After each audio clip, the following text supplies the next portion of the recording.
think they played the type of game that they wanted to play. Long throw-ins, long ball, second ball. Really, they mastered this percentage football approach. And yeah, also with their high press, we were not really able to bowl through. And then in the build-up phase, in the high press, it's a throw-in. And then immediately it's a long throw into our box. So a good approach with the pitch, not the best for carpet football, and it fell into their hands. And yeah, I think I'm proud of my players, because in the entire CAF campaign, we taught them basics, because a lot of them haven't played in this tournament before, what CAF football is about.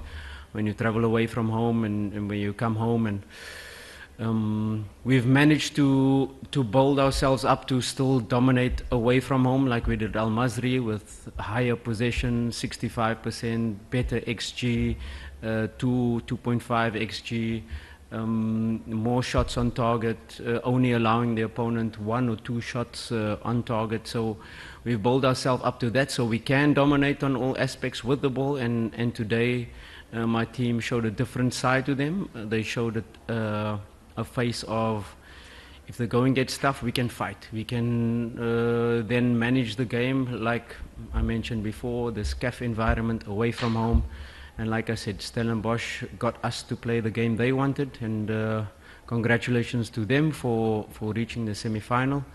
But like I said, we will have to cut celebrations a little bit short, because I don't really want to be celebrating getting to the final. Let's try to win the trophy, and then we can celebrate. A message from one of the important officials at Orlando Pirates, and says, of course, remember it was Burkan that beat us on penalties. Yes, we haven't reached our full potential yet. With young players new in a title race, there's still so much more to go. We're still building in the foundation phase. We put the foundation building blocks in. And of course, next season is Champions League. So already we've had our meetings internally to be able to identify which areas we need to strengthen, where do we need to improve, because Champions League is a different beast. I don't think we'd be here in a situation where we are if it wasn't for Simba allowing me to bring my technical team. Because we had 3 weeks in Egypt when we just arrived, and immediately Simba Day against APR, a big club. 60,000 and 17 new players coming in, dismantle the entire squad and signing young players. So if I didn't have that if I had that 3 weeks with a different technical team, we might not have instilled our playing style, our playing philosophy in. So like I said, Coach Darian Wilken is unbelievable football brain.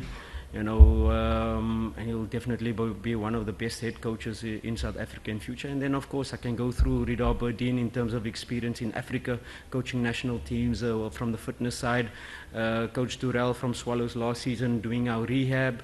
You saw today Che Malone had a meniscus injury 3.5 weeks ago, and that rehab process to bring him back and to close the game today in the centre-back position was unbelievable. And, of course, goalkeeper coach, analyst.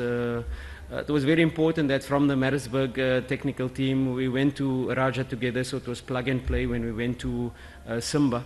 And it was very important for us to hit the ground running and play, like I said, 3 weeks Simba Day, and 1 week later it was Yanga in the Community Shield. So we had 3.5, 4 weeks to be able to play the biggest game already, a derby, to see where we're at. So a huge credit to the technical team, but of course also the club Simba for allowing me to bring in the technical team that able to do the job. Yeah, the Simba fans are unbelievable. If you just take the social media following, it's probably Al Ahly number 1 and Simba is there number 2 close. And that is the huge institution that Simba is, and we see it wherever we travel in Dar es Salaam, out of different areas, Mwanza, in Tanzania.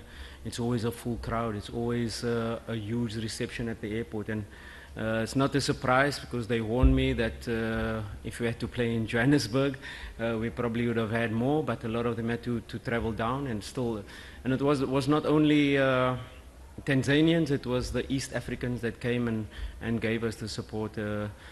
They had the support, Stellenbosch, and that's a huge credit to the South African, lost a lot of Kaiser Chiefs, Sundowns, Pirates jerseys in there, but they came to support the South African team. That was good to see, but on the same side, I think it was 50-50 in terms of fans, and that is just the power of the club Simba that transmit all the way into Africa.